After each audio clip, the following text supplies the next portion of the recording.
And greetings. Happy Tuesday. Thanks for tuning in here today, live and on demand on Blaze TV. After a long weekend, we are back in the saddle again here on the Steve Deace Show. That is my name, Todd Erzin and Aaron McIntyre. They're here with me as well.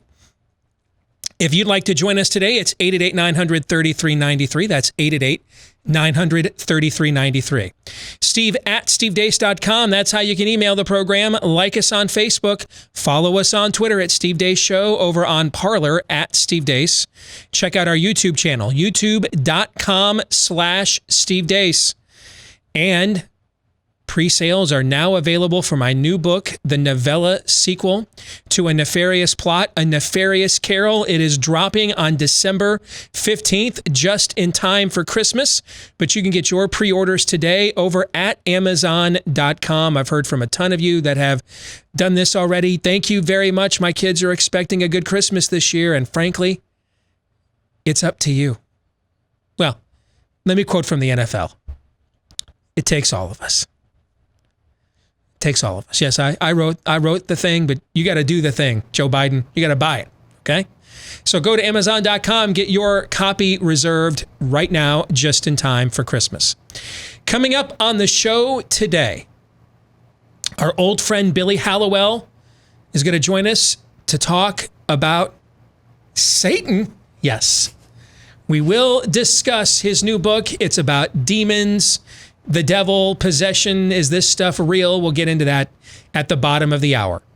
Next hour, we are going to do an entire hour of fake news or not. So I mentioned earlier that I had seen a letter that that the CDC had responded to an elected official who had some questions about what they had seen going on with the data, our response to coronavirus, lockdowns, etc. Next hour, we're going to go through that letter. I can tell you now today that it was the office of Senator Ted Cruz that sent this letter asking 13 questions of CDC, trying to get some clarification on things earlier this summer. The last week of August, they finally received, over at the senator's office, they finally received their answer to these questions from CDC. We are going to play fake news or not with this CDC letter coming up next hour. I know you guys have had a chance to review it as well. Yeah. And it is even more interesting because the letter was sent about 3 weeks ago, and some stories that have come out, like the New York Times expose on our hypersensitive testing mechanism and everything else. I think some of their answers are even more revealing now in light of the updated data than even they were when those were sent at the end of August. So this is a segment next hour you do not want to miss. Also today, one day 6 months ago, I just got the inspiration to check out what Imperial College thought about global warming and climate alarmism. And it was after reading their now notorious doomsday prophecy that never came true but shut the world down. And that embarked me, that sent me on a path for the last 6 months I've been on, which is calling BS on coronavirus panic porn with actual data. That it was clear their prophecy could not be true because the math didn't add up to their findings. The two things have to add up, okay? Because when Imperial College they didn't just release a mathematical equation, but this was a lobbying pamphlet. It was determined to get governments to act on the basis of their findings, right? Mm-hmm. So the math has to add up to the findings. So yesterday we had the day off, and the reason we had the day off yesterday is because we've got a ton of vacation time we have to take that we didn't take when we were in the midst of a crisis during coronavirus. We're trying to figure out not to take a bunch of it leading up between now and the election because that's another crisis, right? So we're, I could work these days for free, but I'm only paid for a certain amount of shows. And maybe you're from another country, okay? But I'm American. I'm not, I like cash, as they said in the movie Blue Chips. Okay. I'm not doing this for nothing. So what you're saying, after the election, we'll see you in January pretty much? There's going to be a lot of time off after the election. I want to warn you now. All right. But not even after the election are there enough days for us to take everything off. So we're kind of trying to space them out here and there. So we took Monday off, and I decided Monday was a good day because it's also the day before my final ultimate deadline for the book publisher. I've got to have all my endorsements, every last minute change, addition, suggestion. Everything's got to all be done by the close of business today. All right. Because it's a 90-day turnaround, and 90 days from today is December the 15th. Right. Okay. So yesterday we thought was a good day. I was detached from a lot of breaking news yesterday, trying to make sure all of this was done. And then, of course, because I'm at home, I got a bit of a honey-do list to throw in on top of that, which is fine. And that's par for the course. I get up this morning and I see a tweet from our buddy Sean Davis at the Federalist. And I'm thinking to myself, I know he's not lying to me, but this can't be right. There's no way Fox News did this. And Sean is saying that Fox News put out in their latest poll of the 2020 election that only 5% of the electorate was going to be registered independents.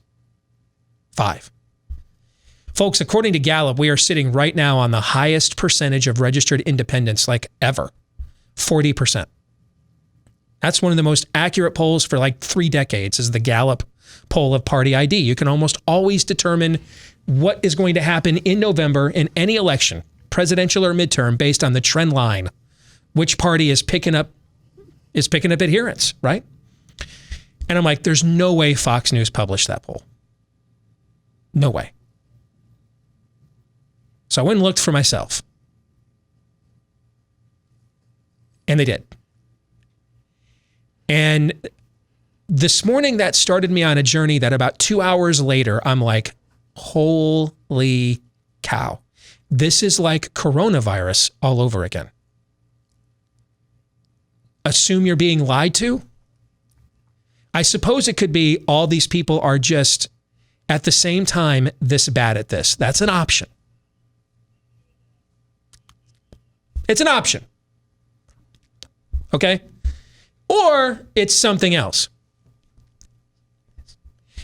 I don't know which one it is, but in the overtime today, we're going to take a look at the 4 public polls that have been done in the media and included in the Real Clear Politics polling average that have included samples of likely voters, which is what matters most now this time of year, not registered voters. Include samples of likely voters and publicly released their methodology so that we could see how they got to the conclusions that they made. There have been 4 of these media polls included in the RCP average since the party conventions. We're going to go through these 4 polls. And I'm going to show you things that people have paid me to find in data to draw analysis and conclusions. And you're going to see fake news, folks, like you have. I've never seen it before. Well, except for the last 6 months. Okay. I mean, I cannot believe major polling firms put their name on this. Like I'd never in a million years think of bringing these kinds of conclusions on the air, even if I'd been like paid off to sell out to somebody for fear that I'd be found out. It would be discovered. If I worked on a campaign, I certainly would not put my name on this work. And 4 major media companies, including Fox News, did. Joe Biden may win on November the 3rd, but it's not going to be the way any of these polls have currently forecasted. You do not want to miss this. This is something I would have told you a couple of years ago. There's no way I would ever be doing this show. But on our show, we just have one standard. It's the one that's over my shoulder. What's the truth? And if the truth doesn't fit our narrative, then I guess we got to change our narrative, right? Yeah. So in this overtime, which I think is so important, I'm going to make this one for free. The Blaze has signed off on this. We're going to walk you through these 4 polls. And this isn't going to be hashtag skewed poll. No. This is going to be like a real professional breakdown of horse pucky. You guys know what is coming. I walked you guys through a preliminary rundown of this morning. You want to give the audience a bit of a tease for what we're going to be doing later today? Well, my own, and I think Aaron said this, our own personal psychology has been tracking this way, but I think you should be thinking about a certain election in 1972 when Steve gets done talking, because I think things are. If the election was held today, I think that's what we should be thinking, allowing for any number of stupid to come down the road. Aaron, one, I will say, assume you're being lied to yet again. Probably the most prophetic statement, at least that's ever been made on this show. Two, I have a question, the big question that I've asked before, but a question that I'm going to ask you in the overtime that I just don't understand. And the answer could be really simple, and it could just be, we're all stupid. Like, well, not we're all. They're all stupid. But the question I'm going to ask you, I'll save for the overtime, but I think it's the question that needs to be answered. The big question that needs to be answered when we walk through these polls. BlazeTV.com/Deace is where you can go so you don't miss this later today. BlazeTV.com/Deace. We're going to make this one for free, but it's just kind of a taste of what we do in the overtime every day. All right. So if you go to BlazeTV.com/Deace, get $10 off a Blaze TV subscription right now at BlazeTV.com/Deace. Try the free trial. In fact, this is a great day to try it. Try the free trial today. See if it isn't worth the money over the next 10 days. I kind of think it will be. BlazeTV.com/Deace. So with all of that said, a ton of news occurred since we went out of here on Friday. Here's Aaron's rundown of what happened while we were away. What happened while we were away, brought to you by, if 2 cops are executed in broad daylight, does anybody care? Unfortunately, we learned the answer to that question over the weekend as 2 Los Angeles cops in Compton, while sitting in their cruiser, were approached by a man with a gun in broad daylight, and they were shot multiple times. Both the officers are expected to make a full recovery. Eyewitnesses to the event were not disgusted. Them got aired out, cuz. They just bust on them niggas. That's crazy. When the cops were rushed to the hospital, Black Lives Matter terrorists picketed the hospital, blocking ambulances from entering while repeating mantras like, "We hope they die." I want to deliver the message to the family. I hope they die. In Lancaster, Pennsylvania, riots were attempted on Sunday night after an officer-involved shooting of a man who charged at them with a knife. Unlike previous riots across the country, however, the Lancaster Police Department appears to have taken an incredibly proactive posture, conducting flash raids on rioters and arresting those who committed criminal actions, as well as setting bail extremely high. Checking in on the continued fight for equality, we'll start at KFC. Give us some name now.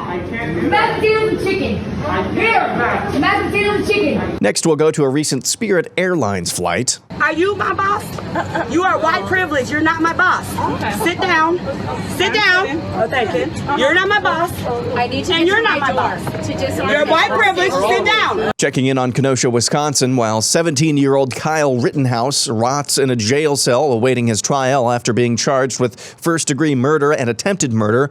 One of the people he shot in self-defense is still out and about and has become somewhat of an icon. Gage Grosskreutz had half his right bicep blown to bits by Rittenhouse after he rushed the 17-year-old brandishing a gun. I'd like to give a moment of silence for both of those who are not with us today and for each and every other person who is not with us today. After wildfires continued to rage across the western United States, California Governor Gavin Newsom is doing a good job of not letting a good crisis go to waste. We're in the midst of a climate emergency. We're in the midst of a climate crisis. We are experiencing weather conditions the likes of which we've never experienced in our lifetime. Checking in on Joe Biden. But you know what is actually threatening our suburbs? Wildfires are burning the suburbs in the west. Floods are wiping out suburban neighborhoods in the Midwest. Hurricanes are imperiling suburban life along our coast. if we have 4 more years of Trump's climate denial, how many suburbs will be burned in wildfires? How many suburban neighborhoods will have been flooded out? Kamala Harris said the quiet part out loud. A Harris administration together with Joe Biden. Let's listen to that again.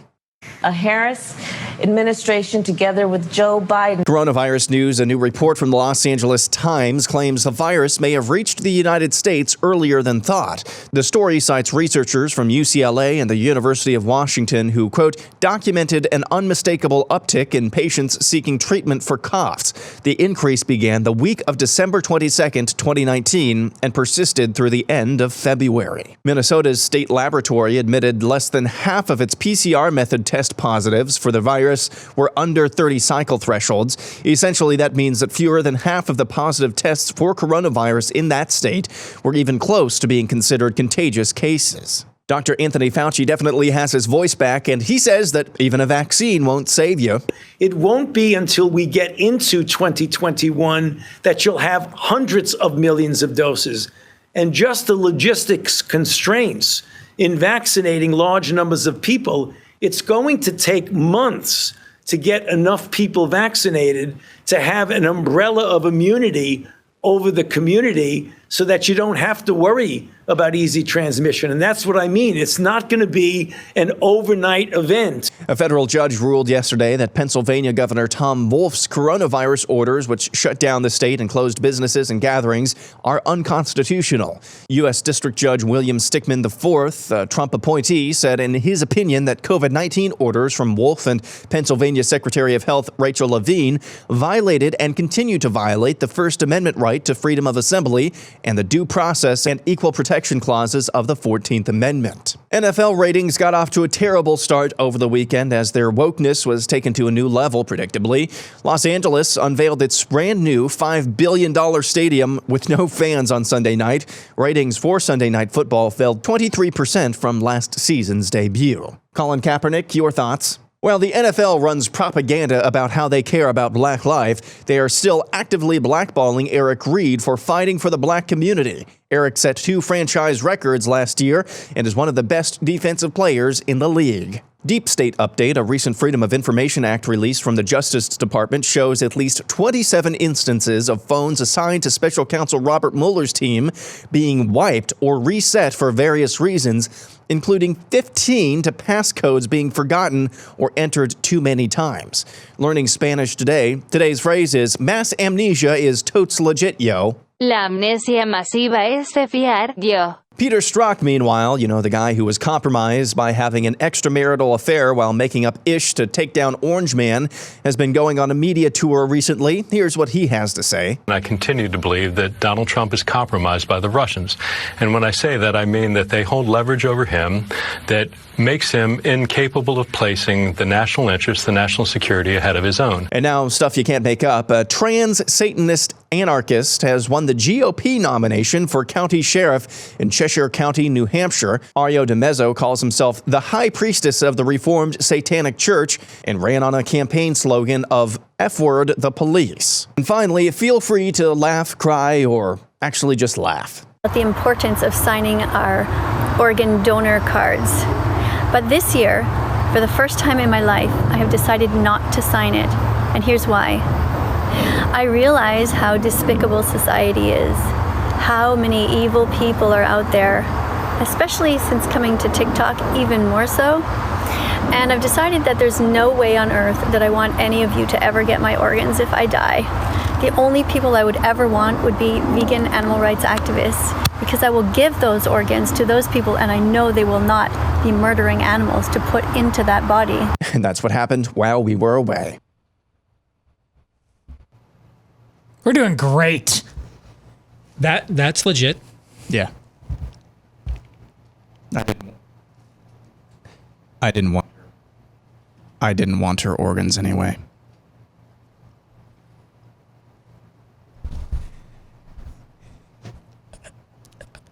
I think we should just air the Jordan shrug and move on with our day. Aaron's Montage brought to you by Brickhouse Nutrition. Hey, you know what? Suddenly they're telling us the truth. Remember 6 months ago? 6 months ago, I came on these airwaves on available research, and what did I tell you? Pound the C and D. Yeah, pound the vitamin C and D. Pound them.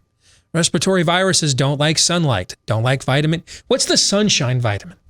Remember this? And is it because I'm an epidemiologist? No, I did what you all wanted me to do. I trusted the experts. I went and looked at what expert opinion told me. And it said, hey, scrub your surfaces, wash your hands. Indoor climate-controlled environments are a petri dish for the virus, and pound the vitamin C and D. Is that not what I said? You said that. Yeah. Now suddenly they're telling us these things, right? Last month it was Anthony Fauci admitting to Matthew McConaughey that the virus doesn't like sunlight. So of course he's the mastermind behind lock everybody indoors, right? And now he wants to tell everybody what I told you 6 months ago. Yeah, I'm on vitamin D supplements.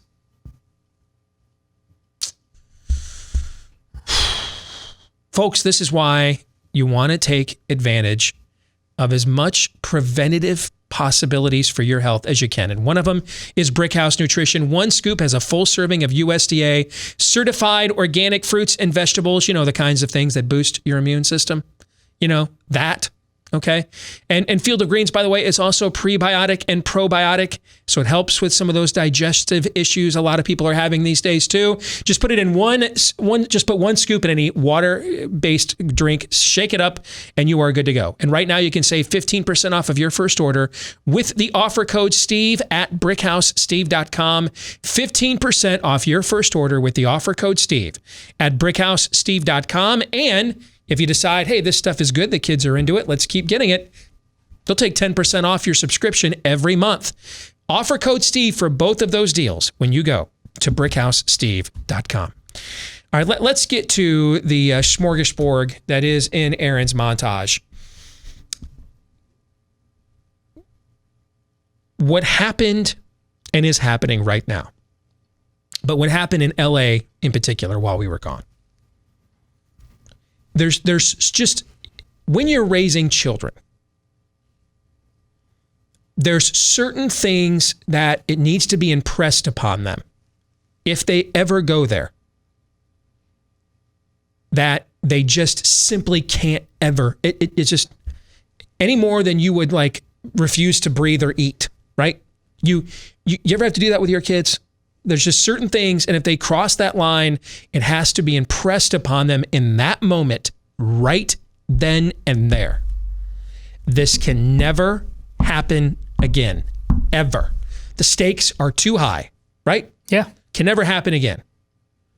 It's the classic line of the mom who drags her kid out of a parking lot away from a car. You ever do that again, I'll kill you. Right? Okay. Because obviously that's a bit of a self-refuting statement, but she's making the point. The stakes here, the cost of you committing this act are simply too high. All right. This is not your typical mouthing off. This is not your typical shut up to your brother and sister. You know what I'm saying? This isn't flunking a test or faking being sick.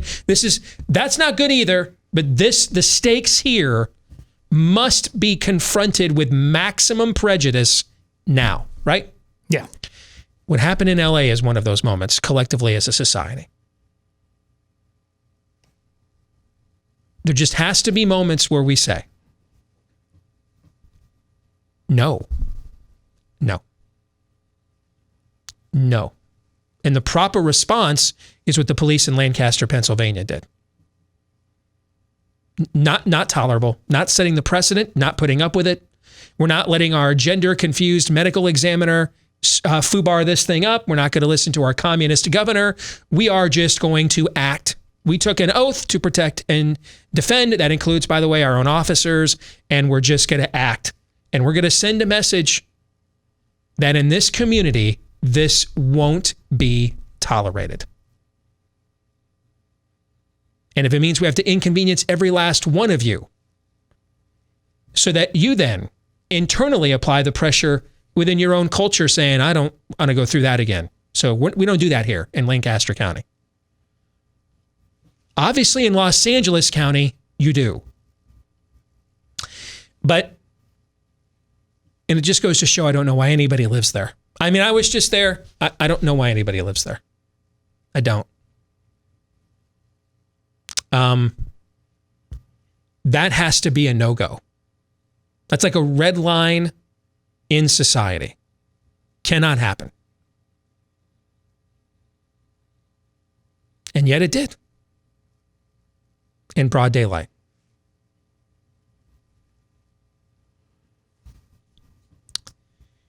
But what do you expect when the guy who tried to kill Kyle Rittenhouse saw it on video? He's leading protest marches. Remember back in June for like 10 minutes?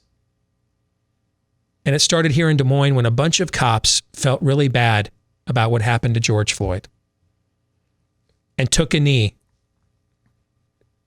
to show solidarity, empathy for the fact that he took a knee to the throat for 9 minutes and died, right? Yep. Yeah. We ain't in Kansas anymore, Toto. We're pretty far afield from all of that. Whatever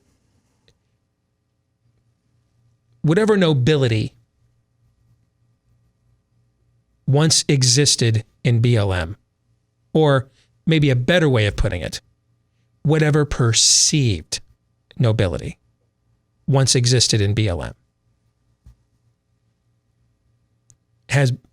is long since gone. And these are acts of domestic terrorism. The blocking of an emergency room. Folks, it's not just those cops that had to get there. How many people do you think have to go to an emergency room in Los Angeles in a given night? That is an act of domestic terrorism. And you have the governor doing global warming photo ops. Why do any of you live there? I really think we need to start having this conversation. I mean, there's only a few things you can do. You can vote people out. If that doesn't work, if you're so outnumbered by insanity, to me, you have two options. Like, you lock and load. We wouldn't call for that level of vigilantism. Leave. Just move away. Leave. Why stay there? Why? I don't understand that. I don't. You know, to me, it's the reverse of Sam Kinison's classic move where the food is back in the 80s during the famine. Why just stay there and starve?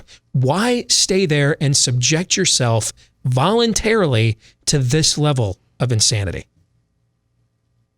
I find it funny that, you know, there was a massive argument on this show within our audience about the impact of not watching the NFL and the statement that would send, right?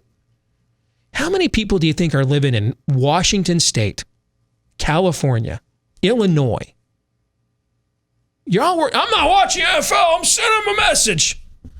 But I have to live here in these states that actually subsidize what I claim to be against and educate people to think this way with my tax dollars. I just have to live here forever and I'm trapped. Does that make any sense to you, Todd? Well, that was my point then. Let the mindset go all the way to its logical conclusion. No doubt. I mean, if you think this works and losing 20% of your television audience when you have your number one television commodity on that platform in the Dallas Cowboys and one of your largest television markets in Los Angeles at the same time.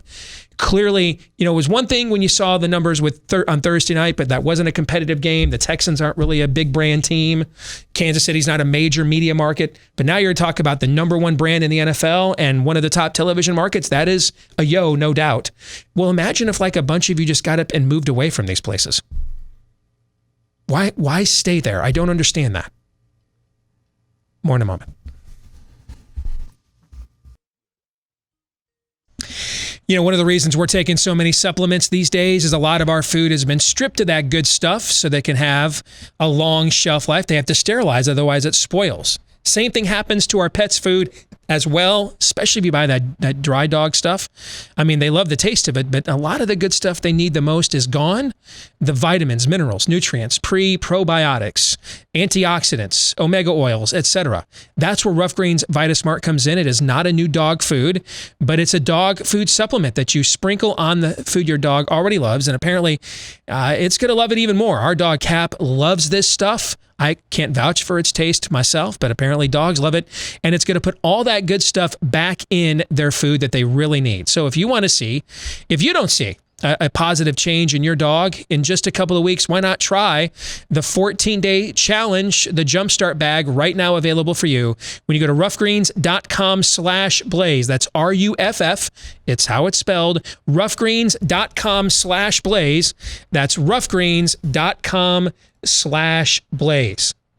The name of the book, Playing with Fire, a modern investigation into demons, exorcism, and ghosts. And it's written by our good friend, Billy Hallowell. Good to see you, brother. How are you? I'm doing well. How are you? I'm doing very well. So what drove you to tackle this topic? It's one of those topics where it comes up and I'm thinking, I did not want to write the book. Okay. If I'm being fully honest, I'm a lifelong Christian. I believe in these things, but it's complicated and it's tough. And so, to be fully honest with you, I was offered an opportunity to do it a couple years ago. I said no. And then the opportunity literally came, dropped on my lap, and I sat and I prayed about it for 2 months. And I'm like, is this a topic I want to pour myself into? And I felt like it was what I was supposed to do. And so I dove into it. And I have to tell you, it was one of the best experiences, honestly, going through, and I know this sounds strange, and sort of looking at evil in a different way, looking at the Bible and isolating. I think we tend to isolate a lot of the positives, right? And the solution, Jesus coming, dying for our sins, all of that. But we don't often look at the other side. And so it was a really unique experience to get a chance to do that. Go, whether it is Netflix or Amazon or Hulu, go look at the horror section there, and it's going to be replete with movies that tackle the topics of exorcism, demonic possession. You look at there's been a renaissance of Ed and Lorraine Warren, who were the renowned and somewhat criticized Catholic demonologists of the 70s and 80s, who've both passed away. But the Conjuring films have kind of resurrected their fame, and they're now all over social media posthumously. There's clearly, on a cultural level, a lot of interest in this topic. Is there more interest in this topic in the culture, though, than there is in the church these days? That's such a great question. And it's wild to me. When I was interviewing pastors for this book and kind of really diving in, and just so people know, I tell stories. I interview people who feel they've been possessed and they've been healed. And then I also go to theologians and pastors. And one of the things that really stuck with me was this idea that culture is talking about this more, meaning Hollywood and television, than the church is. And that was something that also showed up in polling data. We went out and asked, church leaders, we said, hey, do you believe in demons? Do you believe they're active in the world? And obviously, anybody who's read the Bible and is calling themselves a Christian knows that that is the case. And so 85% of them believe that, yes, demons can cause problems in people's lives. 87% said, yes, demons can cause problems in culture. But what was so fascinating was that when you kind of flipped the switch and you said, okay, well, are churches and pastors talking about this enough? 78% said no. And these are church leaders who are admitting, we're not doing a good job on this. And so we can get into why that is, but it is fascinating to watch Hollywood obsess over this and obviously not present a biblical worldview many times when they're presenting this, but that they're talking about it more. I mean, Hollywood than we are. That's a little convicting. How is that possible? Well, I mean, look. Why are they more interested in our own subject matter than we are? That's really what we're asking, right? Right. And I think we see this happen, quite often. I think on this issue, I think there are probably 10 reasons why this is happening. We don't want to be the weird people. Look, am I the weird book person because I wrote this? Honestly, I'm not going to lie. That was a fear in the back of my mind. I've written a book about the end times. Now I'm writing about demons. But I like tackling tough topics. And if we're not talking about this, if we're Christians and we believe this is real and we're ignoring it, the absolute danger, not just to the world around us, but to Christians who are not realizing the impact of these things is paramount. So I think people are afraid of looking weird. I think people are also, especially pastors, they're hesitant to lead in with the difficult issues. We also have the ear tickling. And I know that you've talked a lot about this.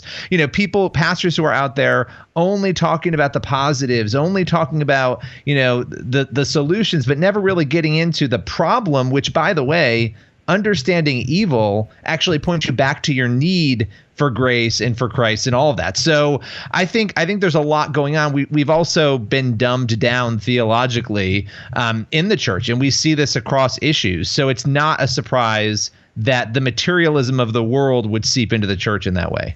About a decade ago, I used to write, Billy, for WorldNet Daily when that website was really going strong.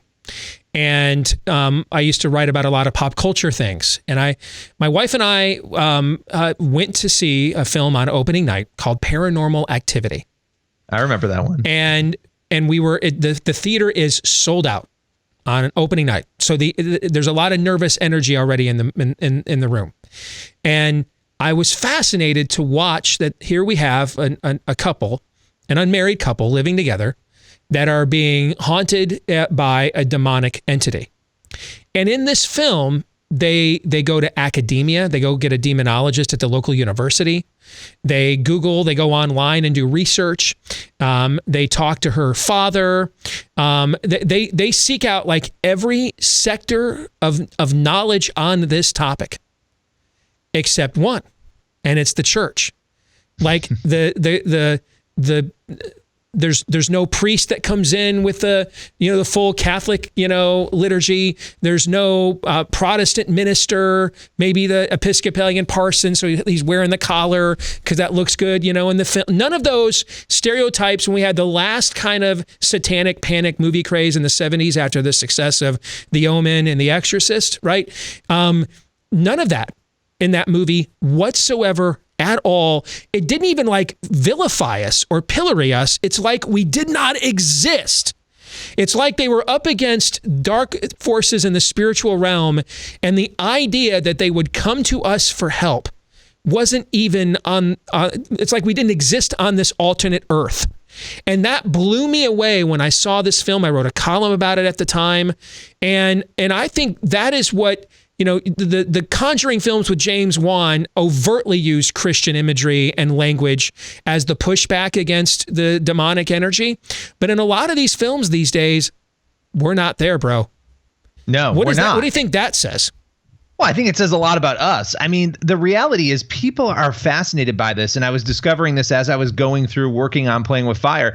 Obviously, since the beginning of time, people have been claiming to have these experiences, right? Possession has been with us forever. The claims of possession, the claims of demonic activity, these are not new things. The belief that a house is being, quote, haunted, and I address ghosts in the book and what Christians say about that. But these things are not new. And there's an innate human interest, which is why Hollywood is tackling them.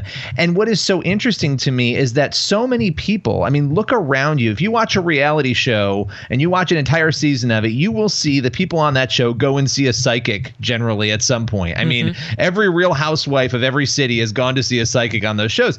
People want to connect with the dead. They have all of this interest, which, by the way, opens all sorts of different doors.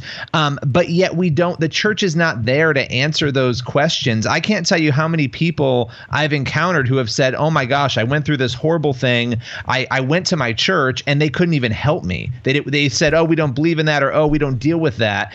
And so there are a lot of people who end up at the Catholic Church because of that, because they actually do have a system for dealing with it that is sort of universal. So I think it's convicting to us that people are not even thinking to turn to us when we are the only ones who really have the solution to it, right? And I can't tell you, even reading reviews, which is always entertaining, and you know this as an author, there are people who are mad when they start to read the book, and they're like, I can't believe there are Bible verses in this and that there's scripture in it. And so there's this disconnect because we're actually not having the conversation, and that's exactly why I felt convicted to actually write it in the end. So what I hear you saying is we're spending all this time trying to figure out how to reach this culture on a level or a playing field or a connection point that it can relate to, right? There's so many of those conferences. That's every article in Christianity Today for the last 20 years, basically. Okay, right? Okay. What I hear you saying, though, is the culture is actually most interested in that old-time religion that we think is not sophisticated enough and is passé to this culture. That's what I hear you saying. I think that they don't even realize they're interested in it. So when you start to dive in, you've got 46% of the country saying that they believe that demons exist, that they at least believe in the possibility. And I think it's higher than that, but we know that polls are showing at least almost half the country is open to demons, and about the same believe in ghosts. You start getting into how many experiences have you had? So many people have had these weird experiences they can't explain. Now, not all of those things are obviously demonic. Some stories are, there's a natural explanation. But I do think, to answer your question, that people are much more open because the reality is these things are happening in the world around us. Now, what we do with that, how we approach people with that, I think that's what we need to reevaluate. But when the church is not talking about it at all, and I have some chapters in Playing with Fire on this, when the church is sort of retreated from this issue, because yes, it's admittedly strange. When you get in, and I talk about all of this in the book, what are angels? What are demons? Are they fallen angels? What is exorcism? It reads like a sci-fi horror, movie. All of it does. But the reality is there's a connection point there that people have this natural intrigue and they want to know more. So somebody you probably know, Christian comedian Brad Stein, years ago made the observation that if Catholics see Mary everywhere, Protestants see Satan everywhere. And hey, I lost my job. The devil's all over me this week. No, dude, you showed up late for work 3 days in a row, never called in sick, and you get ghosted your company, and they fired you for being a lazy miscreant. You fired you, not the devil, right? Okay. That being said, when you finished this, how did it change your perspective on this? Were you more open to it, or less so? I mean, are you on your way to Berean Assembly of God there in New York City after you tell me, what did you find after you finished this?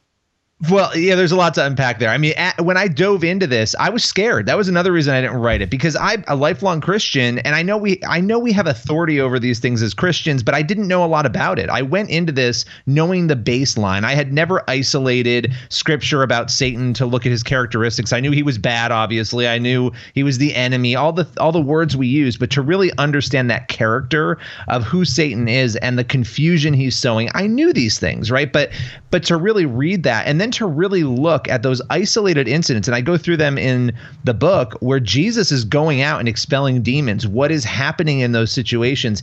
So I was no longer scared once I got into it and I started to understand it. It actually made me much more confident in my faith, much more, I recognize now the need to understand evil, because it really points you back towards the good, right? Like you can't really understand Christ until you fully understand what is going on the other side of that.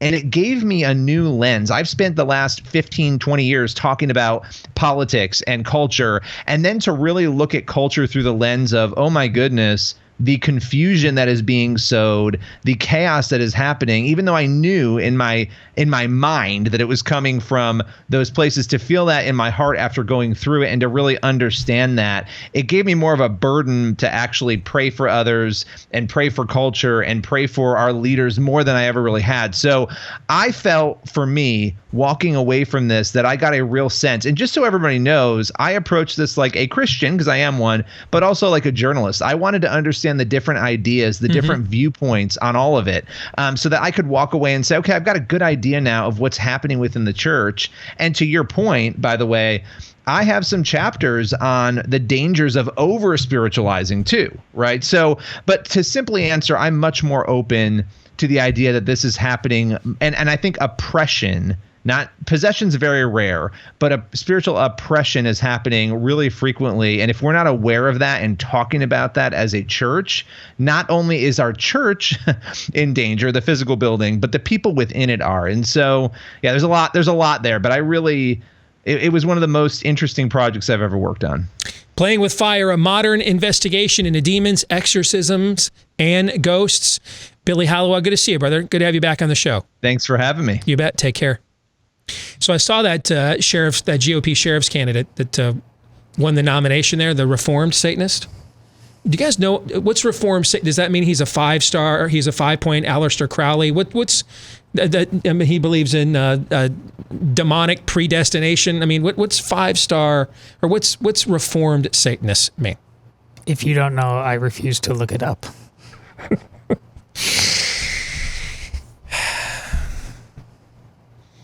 Are you guys as open to this as you guys used to be, though? I mean, if someone showed up at your at the parish, I mean, how many layers of like would the Catholic Church tolerate an Ed and Lorraine Warren today, like it did in the 60s, 70s, and 80s? Would like tolerate them, encourage them, like work alongside a group like that, or would it be like you guys? I mean, this is why we have psychiatrists, psychology. This is not real. It depends on the priest and the bishop. But when you say you guys corporately, nothing's changed. Meaning the doctrine's there. Yeah. It's just a matter of whether it will actually be honored, is what you would say. Yeah. Okay. Right. I actually, excuse me, as I put down a pack of Pall Malls. It's really weird, this dichotomy I have in my mind when it comes to, especially when it comes to like demonic possession as well. I am less alarmed than I was back when I was a kid or a teenager growing up, because I was a little bit more sheltered then. I tend to think, though, that it's probably it's at least has more chance of being more prevalent than we would like to imagine it to be.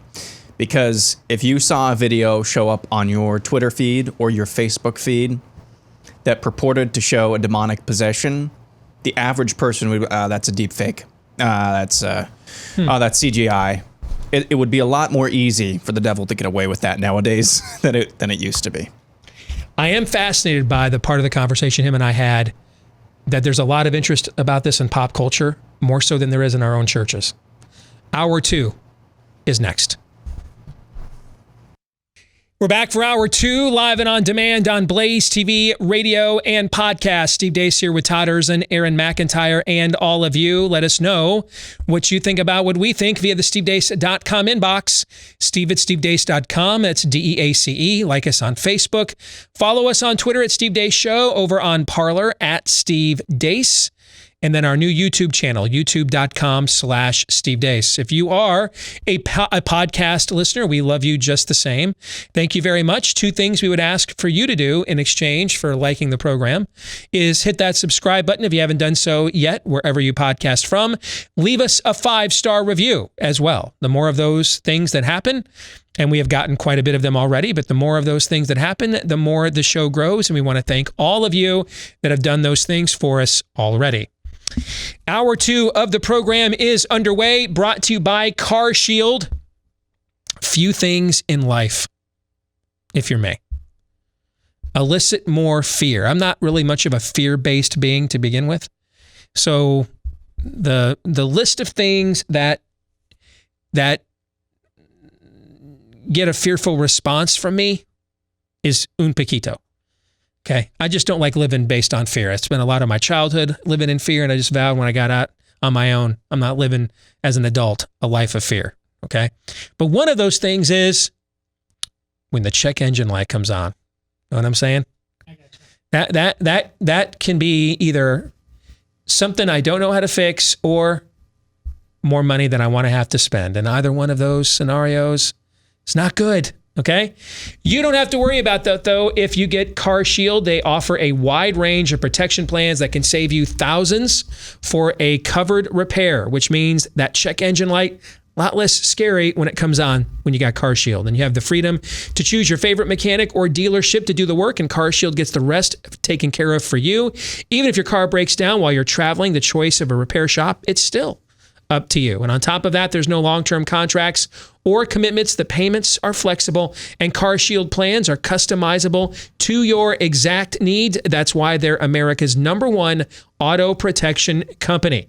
So if you don't want to dread car repairs anymore, Get peace of mind with CarShield. Get coverage today and see why CarShield, cars go farther. 800-665-2157. That's the number. 800-665-2157 and mention the code Steve.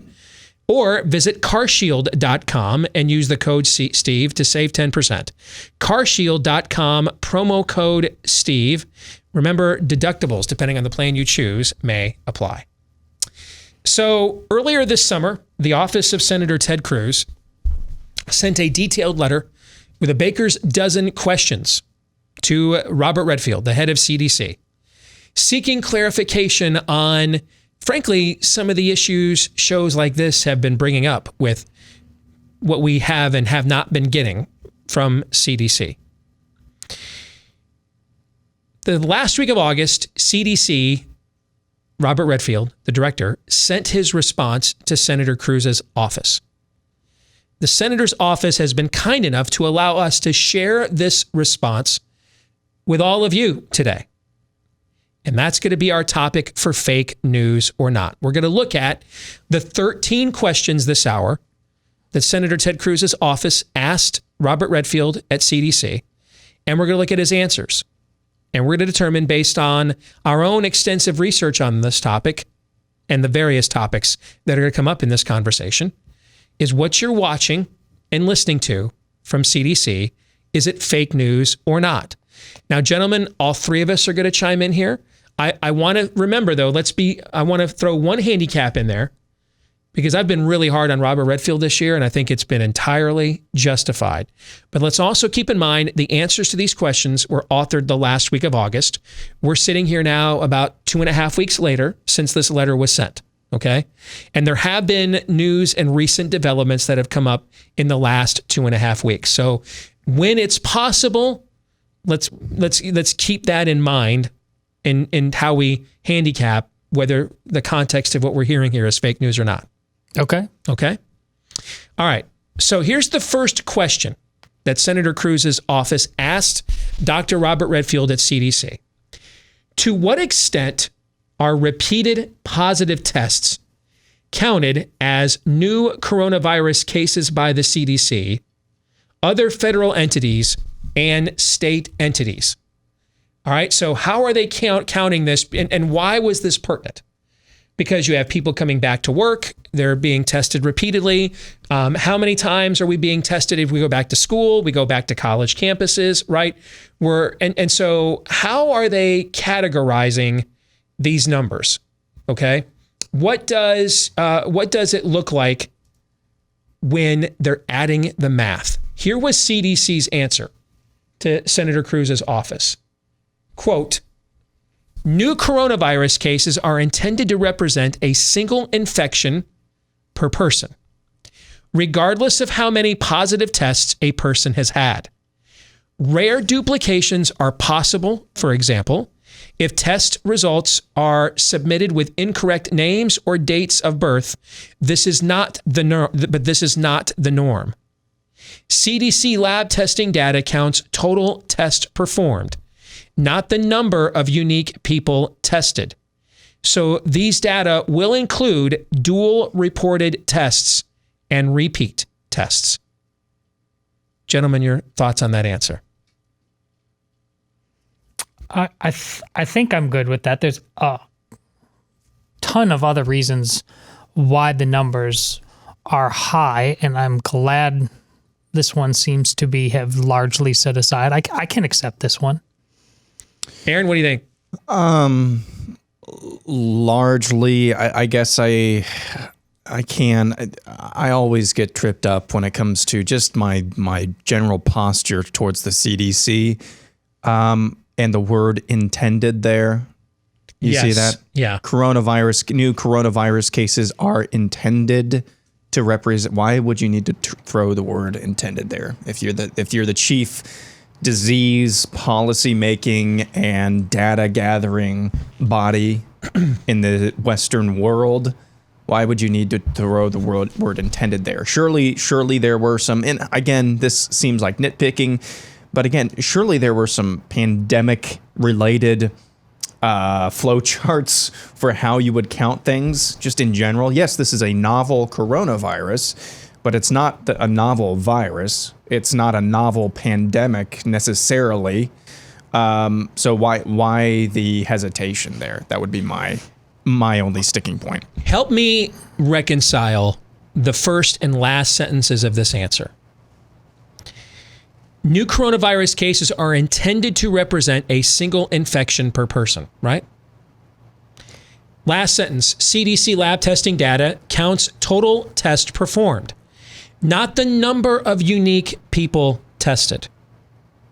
I don't understand that. So these data will include dual reported tests and repeat tests.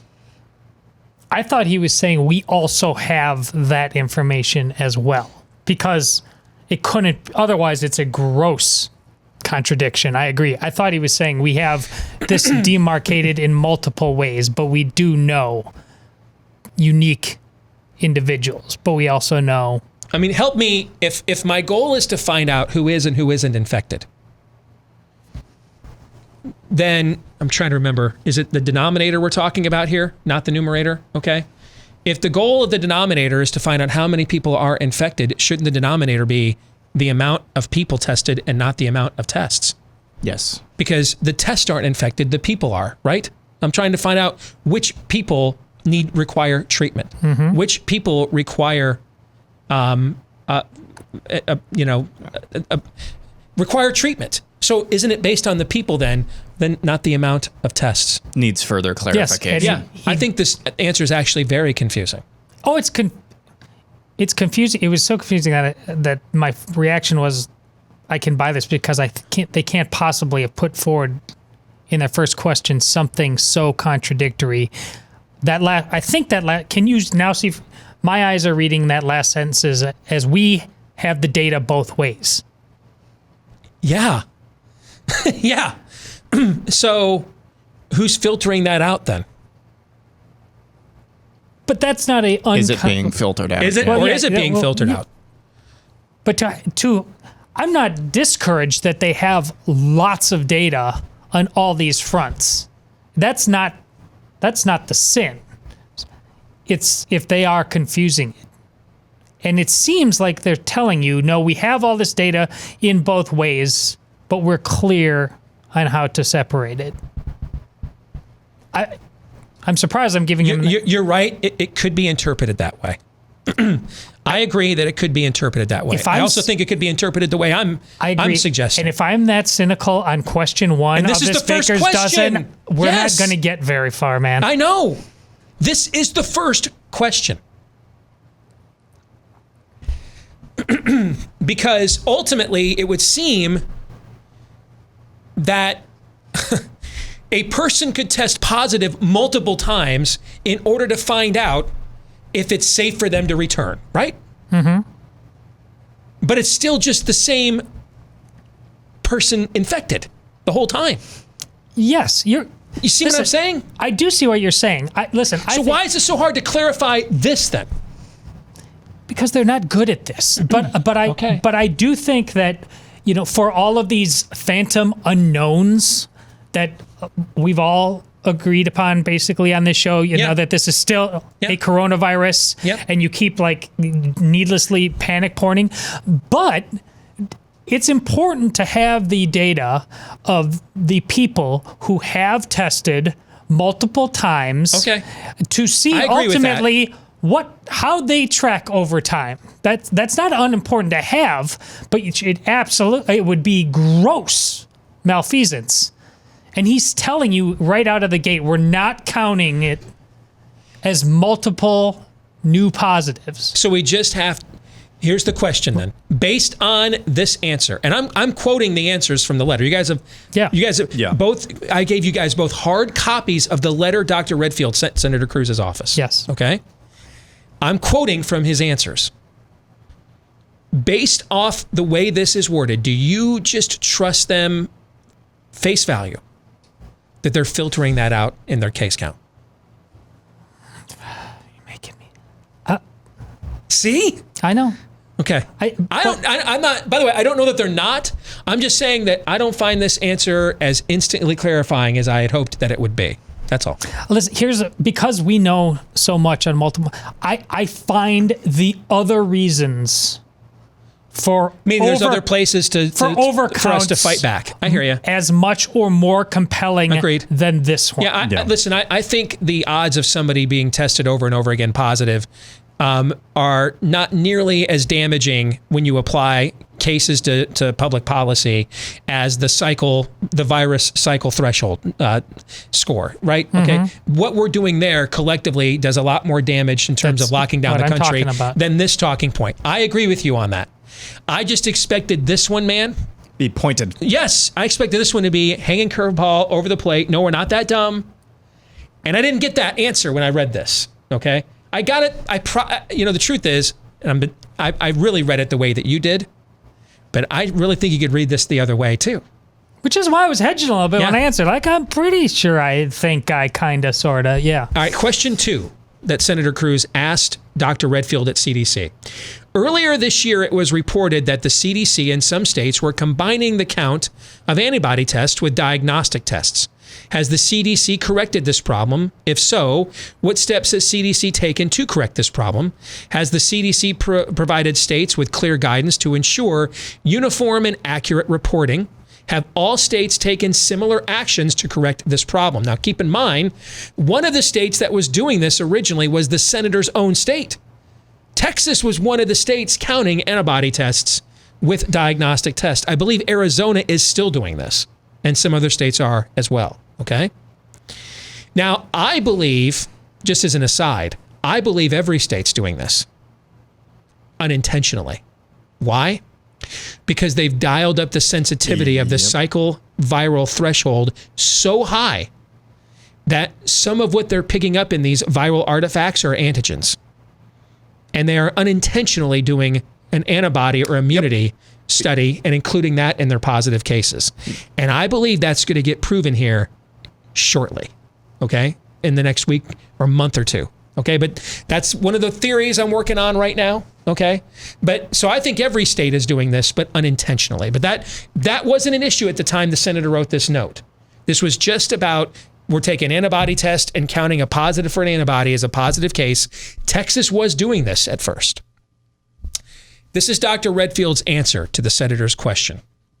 CDC is making progress in addressing this issue.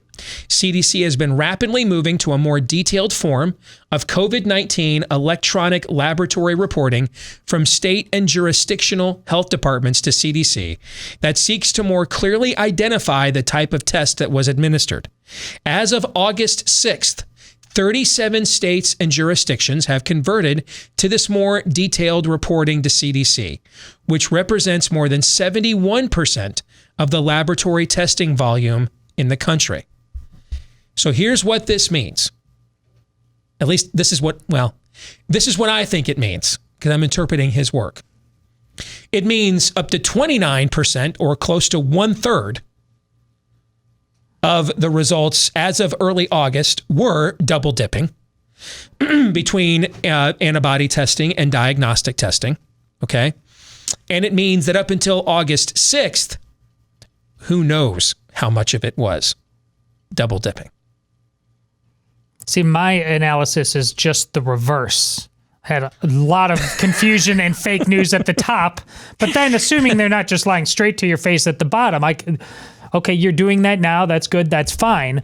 But I'm going to largely declare this one fake news because while you're catching up, you still aren't disabusing in any aggressive public way the narrative caused by what you did at the outset that created the panic porn, that bent people out of shape on every level. So this time I can't give you the benefit of the doubt. You're just trying, we're cleaning up I know the house was on fire and now it's just kind of smoking a little bit, but we're doing pretty good. You needed to do better right out of the gate. It's why they gave you that job in the first place. At the very least, don't you think the senator's office needs to follow up here a month and a half later from August the 6th, Aaron, and see what further progress has been made on this front? Well, yes. Obviously, I think that's something that needs to happen. Secondly, as well, I know this is the federal government here. I know it's the federal government.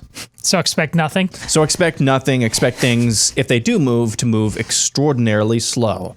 However, we've been told repeatedly that the science changes. It's a fluid situation.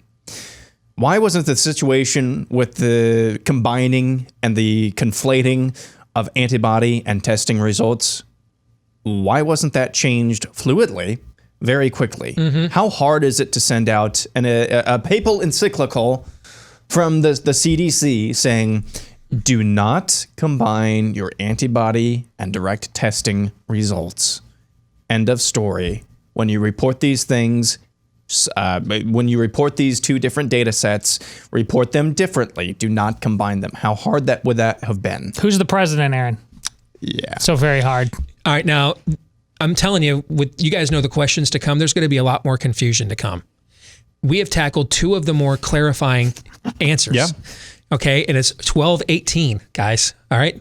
We got 9 more of these or 10 more of these questions to get through. Like the hard ones are still coming up. Okay. Question number 3 from Senator Cruz's office. Federal and state mandates on federal, state, and private health financing programs and entities have created incentives for providers and hospitals to, quote, upcode by including coronavirus as a diagnosis in order to obtain higher or guaranteed reimbursements. What is being done by CDC to reduce the risk that upcoding could impact CDC reported coronavirus data? This is an excellent question. Answer from Dr. Redfield at CDC. CDC does not have decision-making or oversight authority for medical coding, nor does CDC regulate or enforce proper coding. The Department of Health and Human Services and the Office of the Inspector General is at the forefront of the nation's efforts to fight waste, fraud, and abuse in these endeavors. Further, when providers and hospitals submit Medicare and Medicaid claims for care provided for beneficiaries, these services must meet the coverage, coding, and payment requirements. The Centers for Medicare and Medicaid Services, by law, is only permitted to pay claims for covered services. So we don't have to debate that one. That is a buck passing, is what that is. That's Ice Cube. I ain't the one, is what Robert Redfield is saying right there. It ain't me. Wasn't me. And why would you feel the need to pass the buck? Because well, look at the senator's question. He knows that this is going on. He's not even asking, hey, is the upcoding happening? He just is stating affirmatively it is. In other words, let's not BS ourselves. We know this is happening. So what are you doing about it? All right, and he's saying, hey, Redfield is saying, we're not empowered to do anything about it. We just take this data from the coding that these entities give to us. So take it up with them. That's what he's saying. Which is what you hear when you call your insurer a lot of times. This is yep. They all, if you're involved in healthcare, whatever side you're on, you have a tramp stamp of what he just said on you. This is the singularity, because this is simultaneously true news and total fake news at the same time, which is the soul of our current healthcare situation. Yes. And Obamacare, by the way, which was passed, despite what Buttigieg may have told you. Here's what he didn't tell us, though. Who can order CDC to recognize these codes? Right? Somebody ultimately, CDC has to report to somebody that we're going to recognize the subcoding in our stats. You know what I'm saying? Ultimately, they have who tells them that? Because that would tell you then ultimately who's responsible for this, right? Yeah. But clearly they're sending you on it's one of these 3 are responsible for this. By the way, you should know the Centers for Medicare and Medicaid Services, when the governor of New York claims that it was the Trump administration that told him to reinfect the nursing homes, it was actually a memo from CMS, this department. That's what he's referring to. All right, that they sent out on their own. Number 4. How many Americans died from delaying, reducing, or being denied care due to stay-at-home orders, state lockdowns, and orders to stop elective care? Answer from Robert Redfield at CDC. At this time, CDC does not have estimates for the number of Americans affected by the COVID-19 pandemic in respect to delaying, reducing, or being denied care. Fake news. It does. You think it does? You think he's just flat out lying there? He knows. He knows. He's said as much. He's on video. I wish. Didn't he say on video they were more concerned with teen suicide rate? He said on video, we're seeing more. We're going to get to the suicide rate in a question, by the way, in a minute. So remember what I'm about to tell you.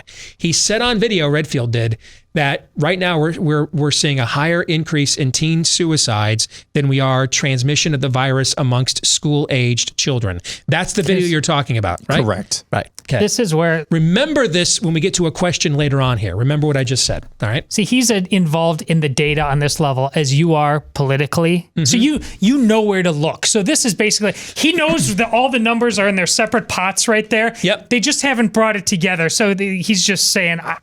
Basically, he's saying, we haven't counted the beans because the beans scare the hell of us, and so we're not going to count them. I mean, well, the questions the senator's office is asking are they did their homework. The questions are very specific so that it's forcing out answers this. Yeah.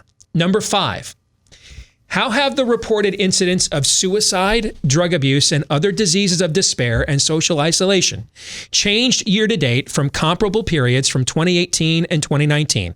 If there has been a statistically significant change, has the CDC examined whether stay-at-home orders and state lockdowns have driven the change? Look at this answer. Quote from Dr. Redfield. While data timeliness is improving, because of the length of time involved in completing the death investigation process for suicide and fatal drug overdoses, death data are not reported in real time.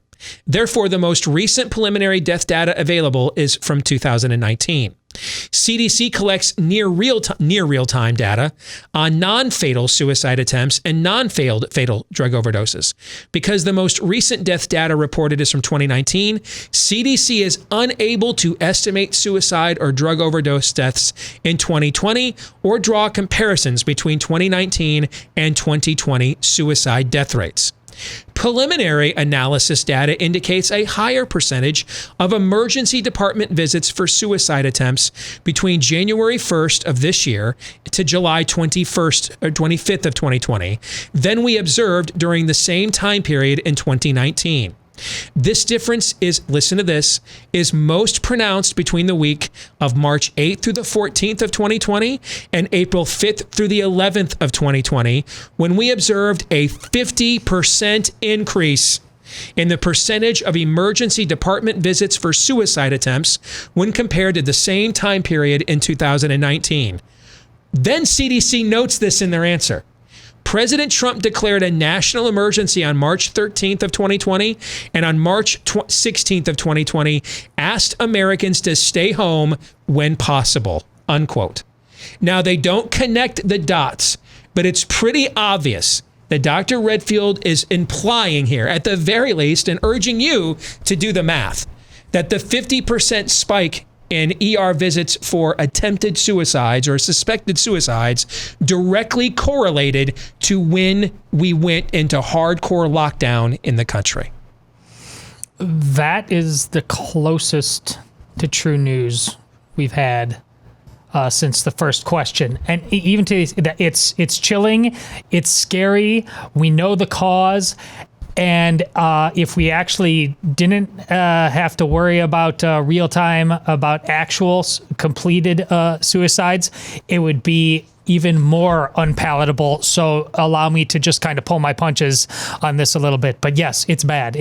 There's no gloss in that. This is the closest, as Todd said, we've come probably to a straight answer. Now, had it just been the first half of this answer, we don't have any real-time data yet, it would have sounded a whole lot like, I hope they just take my word for it, and by this time next year, when we supposedly do have that data, everybody will have forgotten about this and we don't actually have to. But he actually went to the step of saying, here's the data that we actually do have in real time. It does show an uptick. And so at least he is somewhat cognizant of, and he's said as much as you just alluded to in the video from a couple of months ago as well. You know, they're cognizant over there of the cost, the unintended consequences, I believe, of lockdown. So that's the closest to true news we've had so far. All right, this one's only going to take a limited amount of time. That's all we have left in this segment. Question 7. Remember, a lot of the Texas surge that was going on at the time that Senator Cruz's office wrote this to CDC was border counties, right? At some estimates, they were driving 25, 30% of the new cases and hospitalizations statewide in Texas at that time, right? So the senator's office asked, question number 6, of all the individuals who were treated for coronavirus in hospitals within states along the U.S.-Mexico border, how many were identified as foreign nationals? Please include data for both past and present patients and delineate patients by country of residence. That's a pretty specific question, right? Yep. Answer from CDC was one sentence. CDC does not collect information on citizenship status of COVID-19 cases from states and jurisdictions. This is true news. It's true news, probably, but it's what does the prefix pan mean? Pan everything, wide, pan everything. Do you think during a pandemic that we should be maybe collecting data on where things and where virus and where and what people are coming into our country and where they're going? Don't you think you should be? If we're going to tell a bar owner in Arlington or in Austin, Texas, you shut your business down because of what's happening at Hidalgo County, sure as poop, that guy better know if my family business is about to go under. We better know.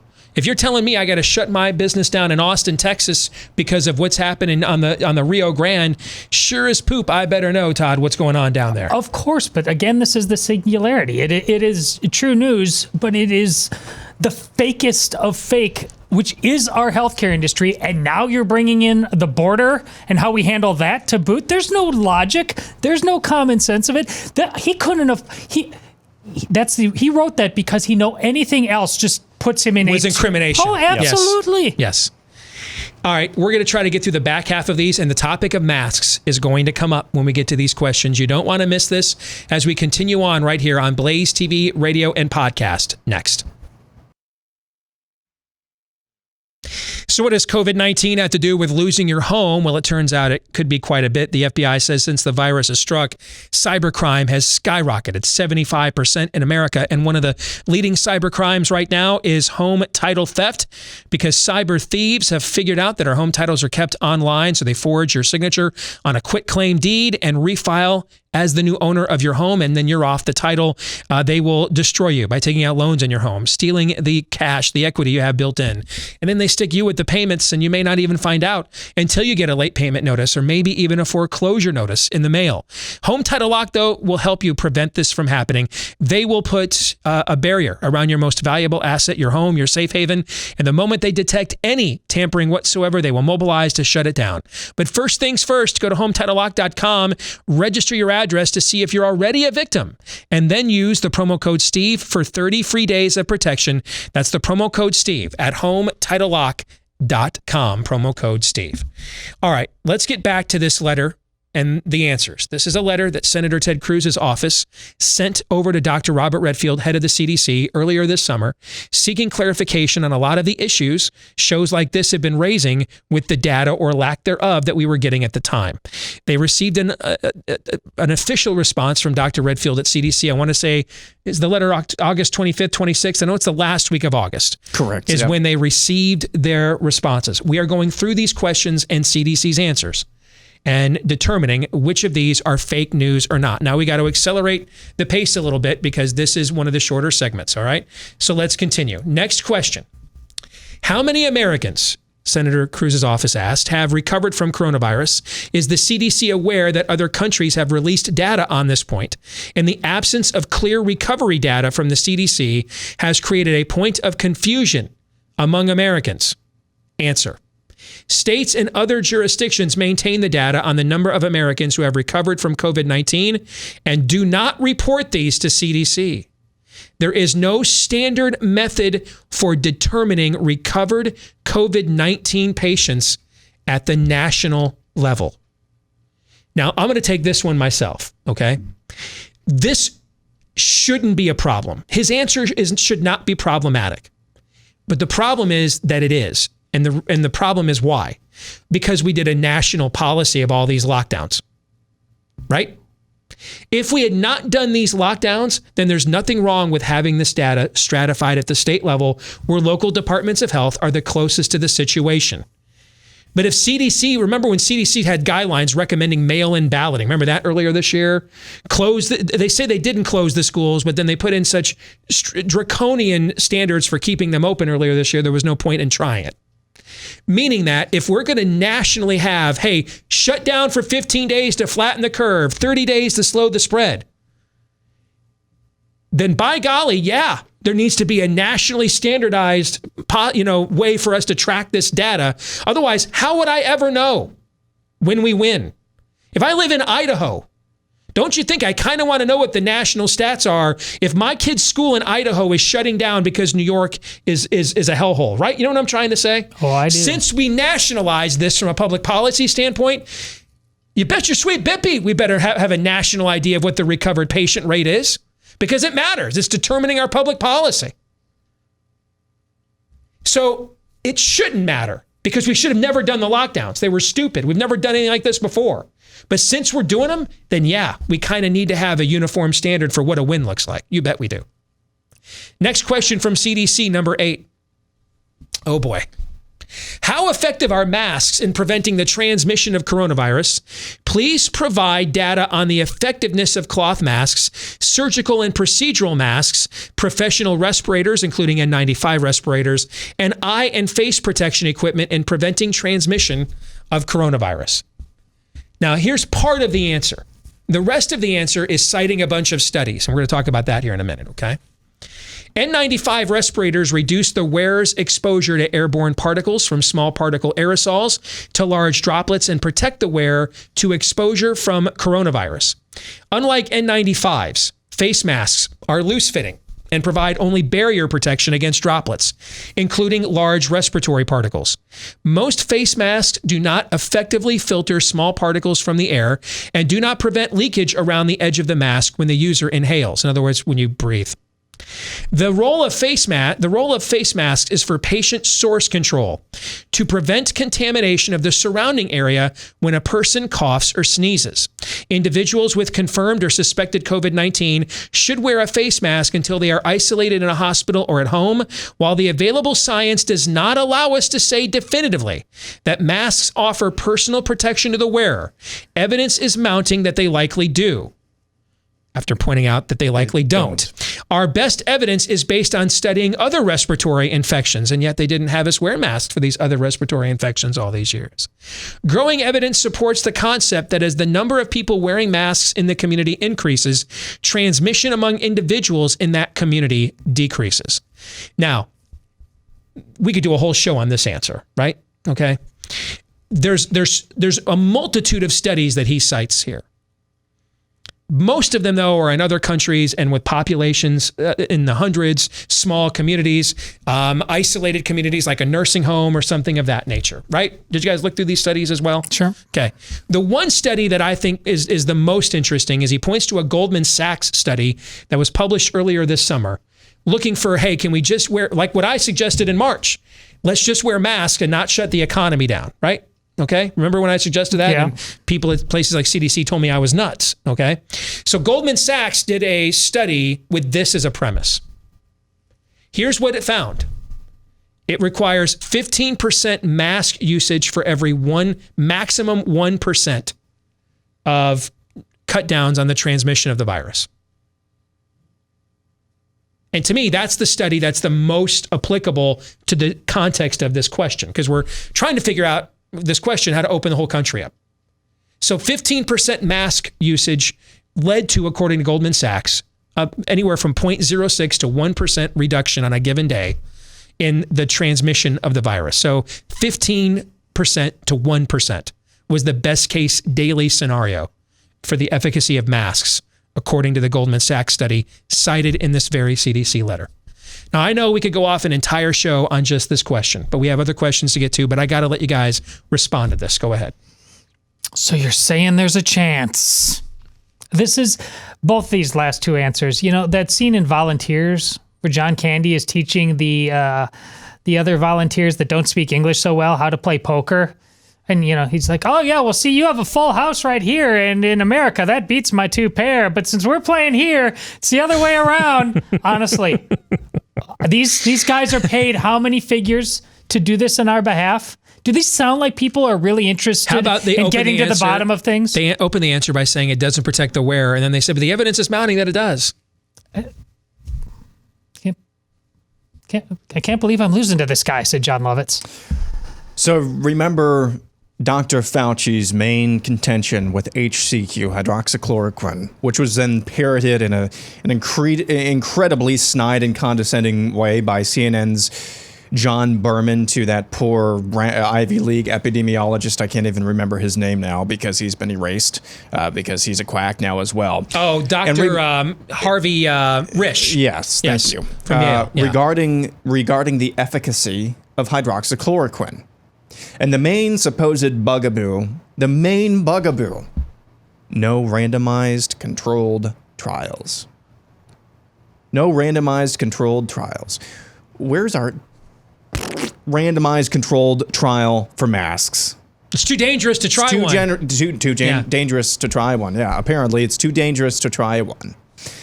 I just here's the thing. Knowing what we know, at least from, even if you want to call it anecdotal evidence, about using hydroxychloroquine as a prophylactic, and using it very early on, even amongst symptomatic, and what the results of those studies have been, even if you want to call them anecdotal studies, which Fauci apparently wants to do, I would trade wearing a mask with no randomized controlled trial if they'll give us hydroxychloroquine for treating people, or if they would have given us hydroxychloroquine for treating those with symptomatic cases. Because then at least in that trade, we're doing some good. Mm-hmm. At least in that trade, we are doing some good. And here's the funny part about all of this as well. I have seen multiple videos from people on YouTube, so you know it's coming from a reliable source, where they'll put a mask on and then they'll have some sort of aerosolized material right in front of them and they'll start coughing on this and say, hey, I see the aerosolized material doesn't move around, masks work. And I'm just sitting there thinking, that's a cool anecdote, bro. Where's your randomized controlled trial? Because apparently that's the gold standard, except for when it comes to masks. So until you come up with that, Director Redfield, kindly shove it. Sorry.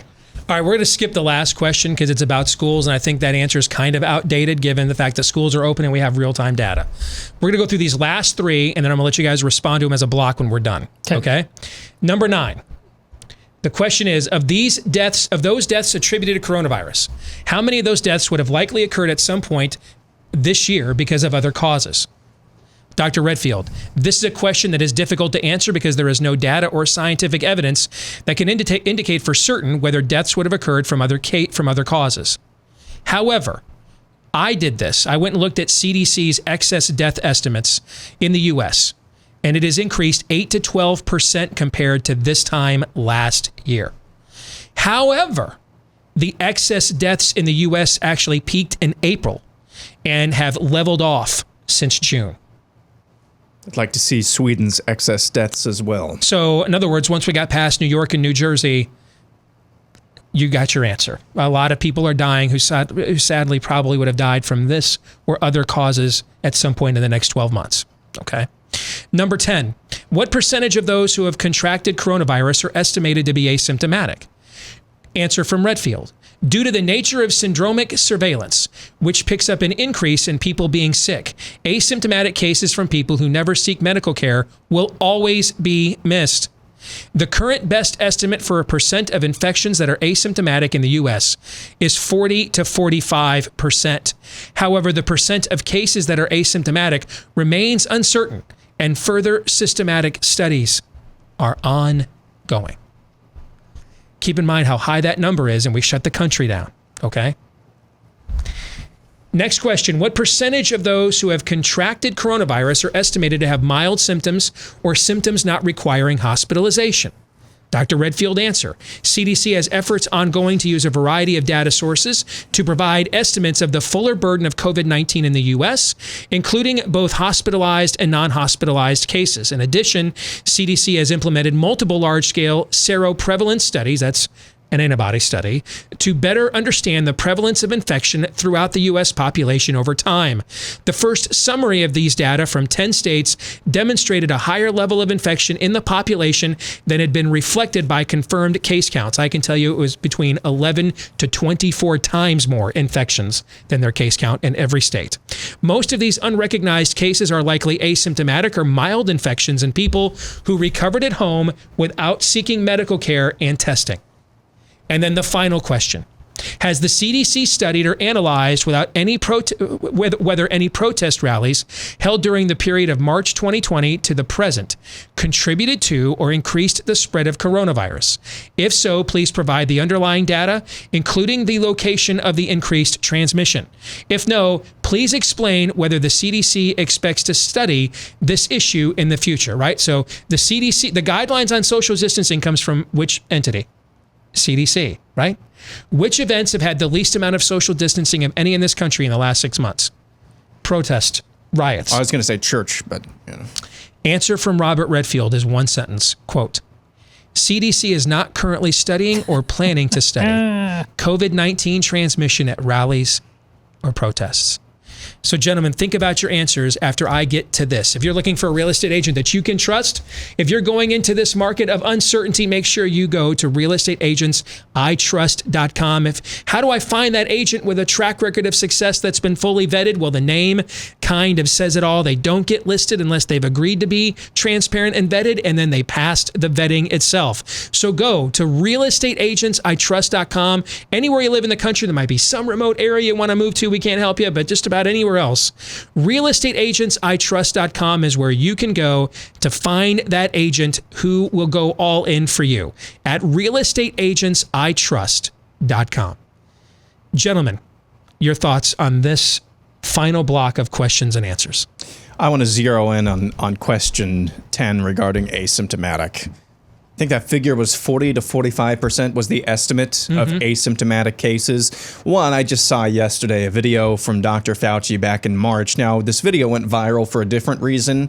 He scoffed at a CNN interviewer who asked him why he touched the microphone that President Trump had just been using when we're told not to, when we were being very, very careful about where our hands were going back then. He scoffed at that. He seemed upset about that. But he was asked also if he was tested. And he said, no, he essentially had said, no, that's dumb. I'm not symptomatic. Asymptomatic people don't need to be tested. That's one thing. 40 to 45% is the estimate of total cases here in the United States that are asymptomatic. What was that story in the montage today about Minnesota's PCR testing? Yeah. PCR method testing? Like half of them? Like half of them. Yeah. That squares up almost all these universities where are we testing? Yes. Bunch of asymptomatic college students, right? Todd? The fraud perpetrated on us for months now. I mean, I quote the Joker, this city deserves a better class of criminal. We need to test. We need to test. We need to test. Except when we don't. The amount of unknowns or knowns that have been manipulated, bent, and twisted out of all recognition to tell a tale that they don't really tell, it's criminal. It's just criminal. There's several follow-up questions that need to be asked as a result of this. Why are we testing so many asymptomatic people? How come we weren't wearing masks every cold and flu season then if the evidence is mounting? At the very least, it means you never bothered to even do the research then to see if it would work. Because either it suddenly works now and you didn't do the research before, or you knew the research before and they didn't work, so what changed now, right? Yes. It's one of those two. Why would there not be an interest in researching the potential spread of the virus at the largest potential mass spreader events we have had in this country this year, right? Those are just a few off the top of my head. So phenomenal job by Senator Cruz's office asking those questions and getting us some answers. And thank you for sharing them here so we could share them with you. That'll do it for today. Stick around for an overtime you don't want to miss. Until tomorrow, John 3:17.